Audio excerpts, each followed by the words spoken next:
Yan, ilagay na natin yung ating ingredients. Kasi karang kumukulo na. Tingnan nyo. Kumukulo na yung ating ginataan. Ayan. So pagkatapos nyan guys, ilagay natin yung malunggay. Yan, ilagay na natin yung malunggay.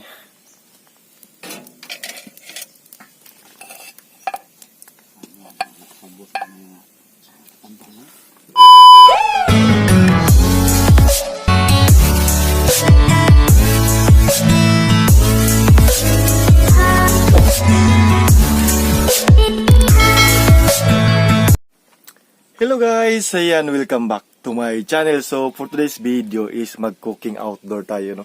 So yung lulutuin natin is ginataang talong. Ayan, no? Dala ko ng ginataang talong. So na-slice na po to kasi yung pagbili ko nito is already sliced na. So yung unahin natin, linisan muna natin. Bago pa tayo natin to linisan, kuha muna tayo ng malunggay. Tapos linisan natin yung talong at saka yung mga ingredients, no? Tapos niyan is gawa tayo ng gata. So kuha muna tayo ng malunggay. Fresh malunggay dito, 'di ba? Napakaganda ng weather ngayon. Nandito po, maraming malunggay dito. So konti lang yung kunin natin. Yan. Yan, oh. Yung malunggay. Mga 3 palwa siguro. 4, 1, 2, 3, 4, 5. Mga 5. Ayan. So ready na yung ating malunggay. Ayan, so ugasan muna natin yung ating talong.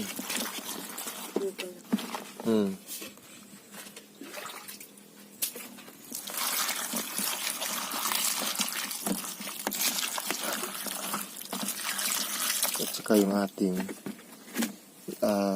ito, mamaya na yan. Liwag ko na ibe. Ito ni butang na.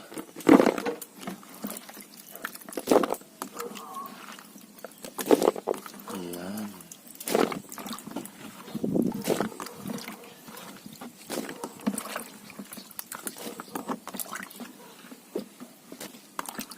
So, hugasan muna natin to para pang final. Kasi kumukulo na po yung ating saingan.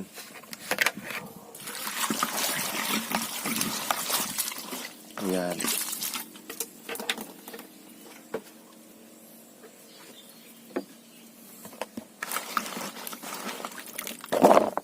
Okay na to. Tapos na natin hugasan yung ating fresh talong.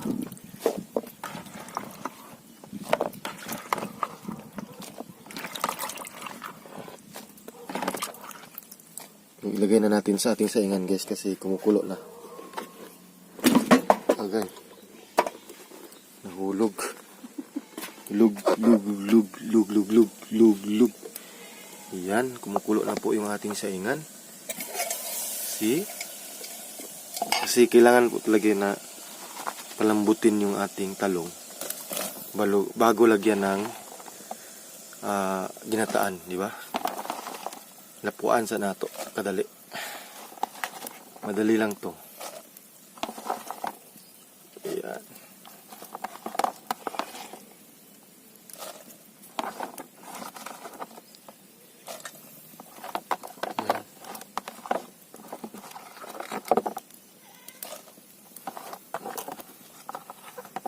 So yan, takpan na natin.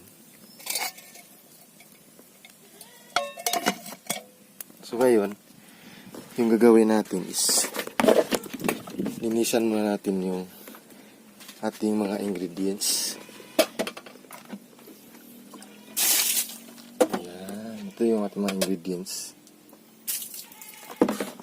Meron tayo ditong sibuyas dahunan, tsaka malunggay. Ito Ito yung ating harvest kanina.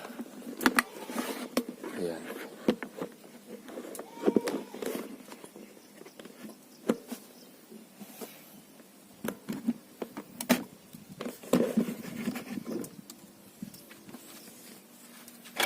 So sa paglinis ng kitong luya, ganito lang guys, oh. Tuturo ko sa inyo kung paano para mas madali. See? Ganyan lang. Hindi na ako gumagamit ng sibuyas kasi may sibuyas dahonan naman tayo eh. Okay lang yan. Yan.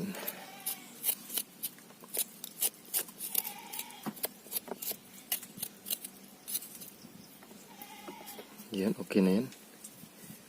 So, i-slice natin.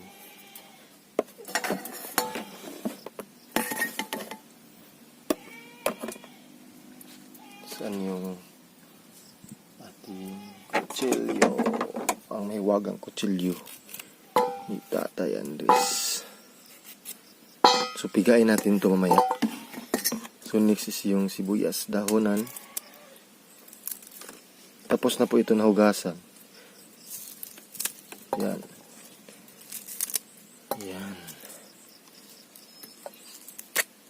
Yan o. Lagyan pa natin.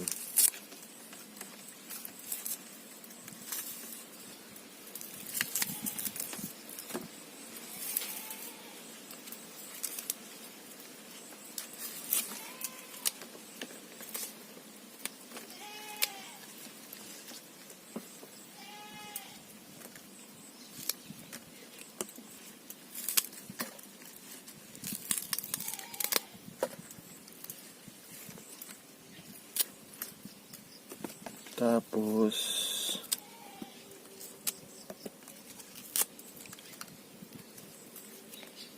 yan, okay na yan. Yung ating malunggay.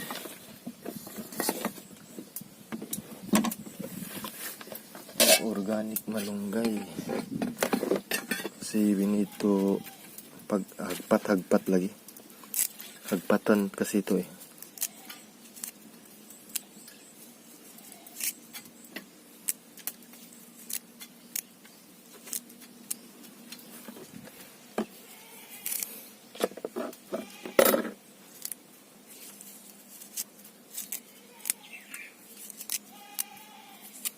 Ayan guys, so okay na po yung ating mga ingredients. Itong sibuyas dahonan, tsaka yung ating malunggay. So, ayan.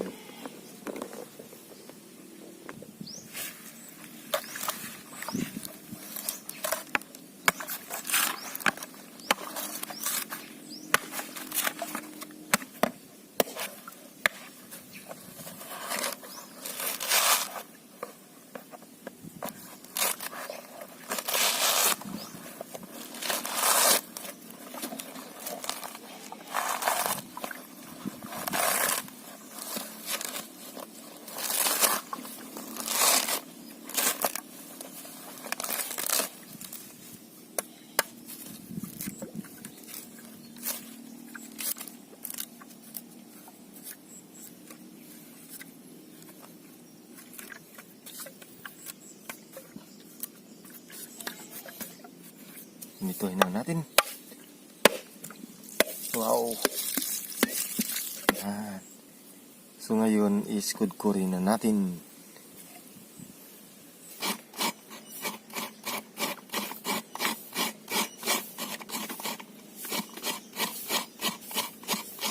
A few moments later.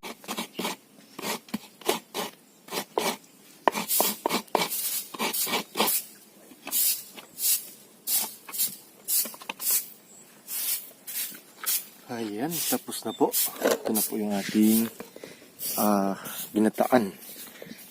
So ngayon is i-process na po natin. Malambot na po yung ating talong.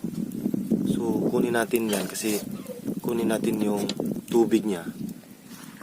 Ayan.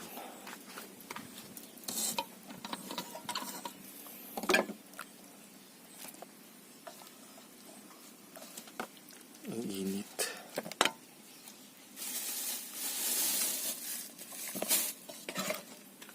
Guys, nakuha na po natin yung tubig, no? Ilagay natin pabalik sa ating saingan. Tapos niyan, ilagay natin yung ating gata. Yan, ilagay na natin yung gata natin.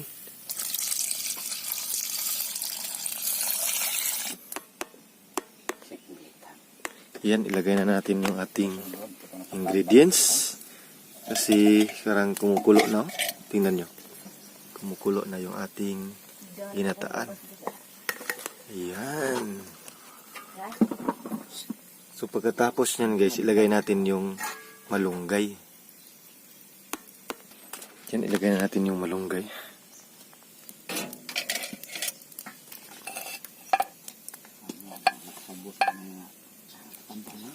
Yan.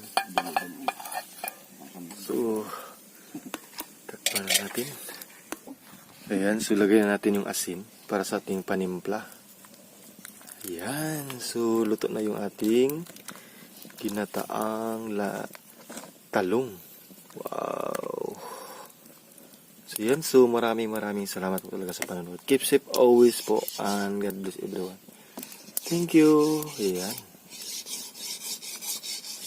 Yan. Bye bye po. Salamat.